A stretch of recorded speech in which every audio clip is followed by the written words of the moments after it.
Ganyan lang yan. Diba? Kaya sabi ko sa inyo, yan isa sa may pinakamalaking grupo dito sa Batangas. Oh, nakakatuwa lang, nabaligtad. Ako taga Sariaya, ang grupo ko taga Bawang Batangas. Siya taga Batangas, ang grupo niya sa Sariaya. Di ba? Kaya sa DXN talaga eh, napakasarap, no? Ito pa. Oh, yan ang DXN. DXN is come from the word accent. Eh, huwag na lang tayo pumunta kay Bullet. Ito na lang, oh. Binata. Diba? Magkano chinecheque? 25, 30,000. No, si Mariel, executive diamond ng DXN. Magikero.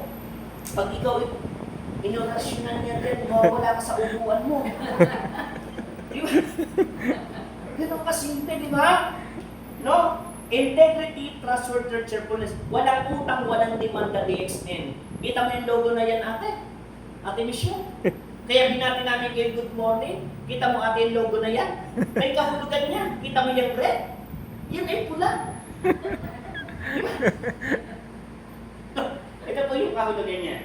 Right? Red is rising sun, positive thinking, yung green vitality and growth, yung blue water of the company as a base of growth. Ibig sabihin, nakakasigurado ka dun sa company. At higit sa lahat, yung DXN, 144 hectares pataniman ng mushroom. Yan yan. Ito pa. Pag kayo nakarating sa farm ng DXN, doon sa gate, hindi basta-basta kayo makapapasok. Di ba, Boyet, no? Haharap kayo doon sa logo ng DXN. Yung logo na yan. Yan. Haharap kayo doon sa logo ng DXN. Naka-computer yun. Pag kayo ay member, kusa siyang bumubukas. Pero pag hindi ka member, kahit maghapong na nakaganda mo, hindi siya bumubukas. Di ba? May QR code po siya. Pag iniharap mo yung mukha mo doon sa sunodin sa DXN, kusang bumubukas po yung gate. Di ba? Yan ang kagandaan. Ito po yung pataniman ng mushroom. Darating ko na. Panlima ko na to eh. No? Tapos ito yung bagong building ng DXN sa Malaysia. No? Nakakatuwa nga eh. No? Kasi bakit ito? Kagaya po ngayon. Ngayon 23. Aalis po ako. Punta ko ng Japan.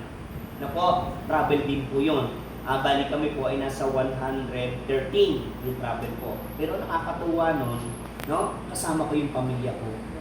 O di ba? Kami po ay isang linggo sa Japan, sa Tokyo, Japan. Di ba nakakatuwa? Bigay lang ng DXN. Nakaka-excite, no? O, dati yung aking passport, ang tatak lang isa. Ngayon, ang dami ng tatak. Pati yung Kaiser Bullet, di ba? O, pag ikindating mo ng Malaysia, nakita DXN, nakapila. Wala nang check-up. Dire-diretso ka. Kasi bakit? Kinikilala na at nire-respeto si Dr. Lim Xiaojin doon sa bansang Malaysia. Ang laki kasi na naiaambag nila doon sa bansa nila. Parang San Miguel Corporation ang datingan. Yan. Si Dr. Lim Xiaojin kinikilala sa buong mundo. O, sabihin mo naman sa akin na, sasabihin mo na pipitsugin yung may-ari ng company. Engineer by profession. Yung mga makinarya, siya rin ang nagdisenyo. At ang maganda niyan, Doctor of Science, Alternative Medicine, Doctor of Philosophy. Pag sinabing philosophy, yung kabuuan ng katawan mo, perfect niya. Kaya lang hindi ka bibigyan ng herbal, hindi ka bibigyan ng drugs. Ang ibibigay sa iyo, yung kanyang pinag-aralan tungkol sa herbal. Ang katuwiran niya kasi ng ganito eh. At noong unang panahon, wala naman drugs eh. Laga-laga lang ng mga herbal. Masyado lang tayong nakuha ng Amerika sa drugs. Pero pumunta ka ng Mindanao, hindi, lugi nga yung mga konto. Hindi basta-basta sinusugaban nila yung mga, no, biro mo. Sakit lang ng ulo, sumakit lang ang ipin mo, antibiotic ka na. Diba? Pag nag-convulsion yung bata, naturokan, ay huwag ka nang umasa. Talagang mangyayari sa bata mo, no, maaaring parang special child. Diba? Hindi nangyari nga doon sa amin, sa subdivision namin, anak ng Mumbai. No? Ang sigla-sigla ng batang maglaro, nagdamero siya ng lagnat, tumaas, nag-convulsion. Pagdating sa ospital doon sa amin, tulog pa yung bata, tinurukan na, naturukan dito. Diba? Ngayon, yung edad ng bata, 14 years old, nakaganon siya. Dati-dati naglalaro. Diba? Ano sabi daw ng doktor? Komplikasyon na yan. Tingnan. Ay kung di naturukan. Kaya pag nagkumbulsyon yung anak mo, huwag kayong matakot. No? Ibabad mo lang yun sa yelo. Diba? Tapos, patik mo ng patik na to. Yung bata kasi, huwag kayong magagalit. Ang nasusunod kasi yung bata eh. Diba? Samantalang nung tayo sinilang, diba? Pag tayo may kasalanan, titig pa lang ng magulang. Nagkakaintindihan na yun, diba? Yes. No? Upo yung bata. Ngayon, titig ng magulang ko sana. Duling na yung magulang. Sino uupo? Yung magulang na. Di ba, ate? No?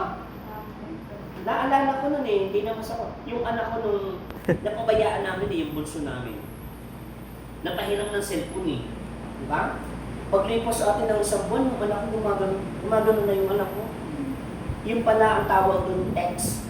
Sakit pala yun sa pagsispagto ka ng radiation. No? Alam mo, pinatigil ko lang siya. Pinatigil ko lang siya ng mga isang buwan namin hindi pinagamit. Tapos, binigyan ko lang ng GL. 3 nito, tapos 6 nito, yung anak ko. Ngayon, okay na lahat. Normal na yung anak ko. Kasi lagi mo tandaan, pag yung mga bata, kinulang na po at luminaw na ang dugo niyan, at mas lamang na yung dugong puti, ay sigurado ko sa iyo, hospital, anemic, pwedeng makumatos yung anak. Kaya, huwag niyo sayangin kung may mga apo kayo. Kung may mga apo kayo, ito ang patik niyo sa apo niyo. Pakain niyo ng pakain sa anak niyo. Kahit yung bata, months pa lang yan, ilagay mo sa bed ito, doon sa tsupon, o kaya ito, bingo na yung anak mo, bingo na yung apo mo. Ay hindi. O, ikaw ba may apo? O, bigyan mo siya ng tinding Mentos, 1 piraso na. Kinabukasan, bigyan mo ulit ng 1 Mentos. Palipasin mo sa linggo, lagnat yung anak mo, lagnat yung apo mo. Diba? Ay hindi. Bibigay mo soft drinks. Diba? Patay, mawawala yan. Ito pa,